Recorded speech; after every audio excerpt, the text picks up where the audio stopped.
حفظ اللہ سے سوال ہوا کیا ہمارے اس دور میں جہاد واجب ہے،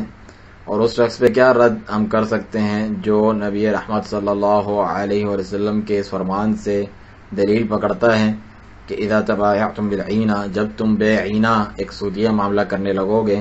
واخذتم باذناب البقر، اور تم بیلوں کی دمیں پکڑ لو گے، یعنی اسی پہ راضی خوشی کھیتی باڑی پر ہو جاؤ گے، وترکتم الجہاد، اور جہاد چھوڑ دو گے، سلط اللہ علیکم ذلًا، اللہ تم پر ذلت مسلط فرما دے گا، لا یرفعہ حتی ترجعوا الی دینکم، اور وہ تم پر سے نہ اٹھائے گا جب تک تم اپنے دین کی طرف رجوع نہیں کرو گے، جیسا کہ یہ مسند احمد وغیرہ کی روایت ہے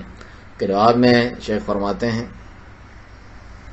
اگر مسلمانوں کے پاس قوت اور طاقت ہو اتنی کہ وہ جہاد کر سکتے ہیں اور غزوہ لڑ سکتے ہیں اللہ کی راہ میں، تو پھر یہ واجب ہوتا ہے ولی امر و حکمران پر، کیونکہ یہ اس کے دائرہ کار، اس کی اہلیت اور صلاحیتوں میں سے ہیں ولی امر و حکمران کی، کہ وہ لشکر اور فوج تیار کرتا ہے غزوہ کے لیے، جہاد کے لیے، حملے کے لیے، اور ان کی قیادت کرتا ہے اپنی افواج کی خود بھی، یا پھر وہ اس کے اوپر دوسرے کو جو ہے مقرر فرماتا ہے جو اس کا نائب ہوتا ہے، جیسا کہ نبی کریم صلی اللہ علیہ وسلم ایسا کیا کرتے تھے۔ لیکن اگر مسلمان اس کی استطاعت نہ رکھتے ہوں کافروں سے قتال کرنے کی، تو وہ جہاد کو مؤخر کر سکتے ہیں جب تک ان کے پاس اتنی قدرت اور طاقت نہ آ جائے، لیکن اس حال میں ان کا جو جہاد ہوگا وہ دفاع کے باب میں سے ہوگا کہ وہ دفاع کر رہے ہیں، تو اس حالت میں وہ کیا کریں گے، جو بھی ان کے ملک پر حملہ کر دے یا اس کے در پہ ہو، اس کے اوپر چڑھ دوڑے، تو وہ اپنا دفاع کریں گے، وہ اپنی حرمات کا دفاع کریں گے، اس کے خلاف لڑیں گے، اسے ہٹانے کے لیے، اسے دفاع کرنے کے لیے۔ لیکن اگر ان کے پاس قوت ہے تو پھر وہ جہاد طلب بھی کر سکتے ہیں، یعنی خود سے شروع کرنے والا جہاد اسلام کی نشر و اشاعت کے لیے، اور یہ جو ہے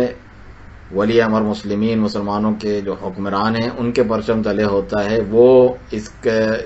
کی نگہبانی کرتے ہیں، اس کی سرپرستی کرتے ہیں خود، یا وہ جس کو اپنا نائب بناتے ہیں۔